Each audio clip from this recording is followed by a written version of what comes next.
শাহিদাল্লাহু আন্নাহু লা ইলাহা ইল্লা হুয়াল মালাইকা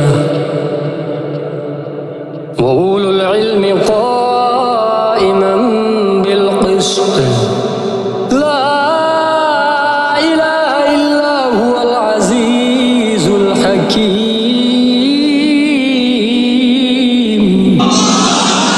আল্লাহ তাআলা নিজেই সাক্ষ্য দেন আর ফেরেশতাগণ ও জ্ঞানী ব্যক্তিগণ সাক্ষ্য দেয় যে আল্লাহ ব্যতীত সত্য কোনো উপাস্য নাই, তিনি নাই প্রতিষ্ঠাকারী। আল্লাহ ব্যতীত অন্য কোনো উপাস্য নাই, তিনি প্রজ্ঞাময় পরাক্রমশীল। তিনি মানুষের সৃষ্টির পর থেকে যুগে যুগে এই তাওহীদের আদেশ দিয়ে নবী রাসূল প্রেরণ করেছেন। রব্বুল আলামিন বলেন, وما أرسلناك من قبلك من رسول إلا نوحي إليه أنه لا إله إلا أنا فاعبدون। ও নবী, আমি তোমার পূর্বে আমি ছাড়া অন্য কোনো সত্য উপাস্য নাই, সুতরাং তোমরা আমারই উপাসনা করো। এই প্রত্যাদেশ ছাড়া কোনো নবী রাসূল প্রেরণ করি নাই।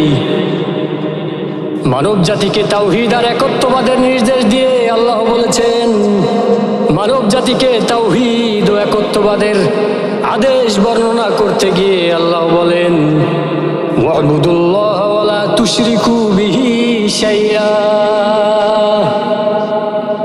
তোমরা আল্লাহর ইবাদত করো আর আল্লাহর সাথে কোনো কিছুই শরীক করবে না।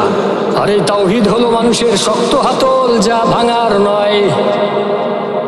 রব্বুল আলামিন বলেছেন, ফামাই ইয়াকফুরু বিত-তাগুতি ওয়া ইউমিনু বিল্লাহ ফাকাদ ইসতামসাকা বিল উরওয়াতিল উসকা লা ইনফিসামা লাহা ওয়াল্লাহু সামিউন আলীম।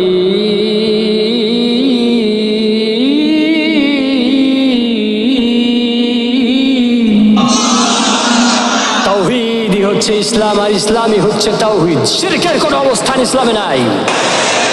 শিরকের সবচেয়ে বড় ক্ষতি হলো একটি মানুষের জীবনের সমস্ত ভালো কাজ, সমস্ত আমল এক মুহূর্তে ধূলিসাৎ করে দেয়। একজন মানুষ যতই নামাজ রোজা দান সদকা করুক না কেন, শিরিক করার সাথে সাথে তার সব আমল বাতিল হয়ে যাবে।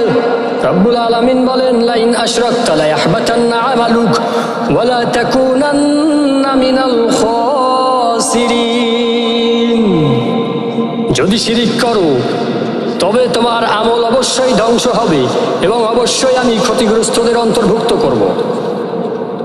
পূর্বের নবীদের গুণাবলী উল্লেখ করে আল্লাহ বলেন, ওয়ালাউ আশরাকু লাহাবিতা আনহুম মা কানু ইয়ামালুন।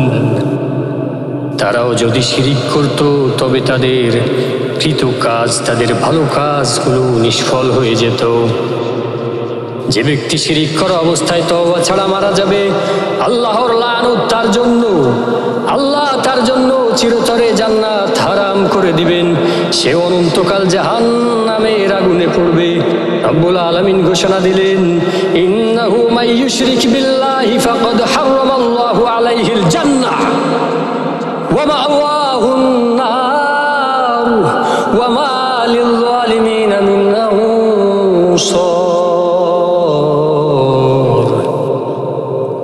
নিশ্চয় যে ব্যক্তি আল্লাহর সাথে শিরিক করবে, আল্লাহ তার জন্য জান্নাত হারাম করে দিয়েছেন আর তার বাসস্থান হবে জাহান্নাম, আর জালিমদের জন্য কোনো সাহায্যকারী নাই। রাসূল আরবি সাল্লাল্লাহু আলাইহি ওয়াসাল্লাম বর্ণনা করেছেন, মান মাতা লা ইউশরিক বিল্লাহি শাইআন দাখালাল জান্নাহ ওয়া মান মাতা ইউশরিক বিল্লাহি শাইআন দাখালান নার। যে ব্যক্তি আল্লাহর সাথে কোনো কিছুকে শরীক না করে সে অবস্থায় মারা যাবে, সে জান্নাতে প্রবেশ করবে। আর যে ব্যক্তি আল্লাহর সাথে কোনো কিছু শরীক করা অবস্থায় মারা গেল, সে জাহান্নামে প্রবেশ করবে। রব্বুল আলামিন বলেছেন, ইন্নাল্লাহা লা ইয়াগফিরু আন ইউশরাকা বিহি ওয়া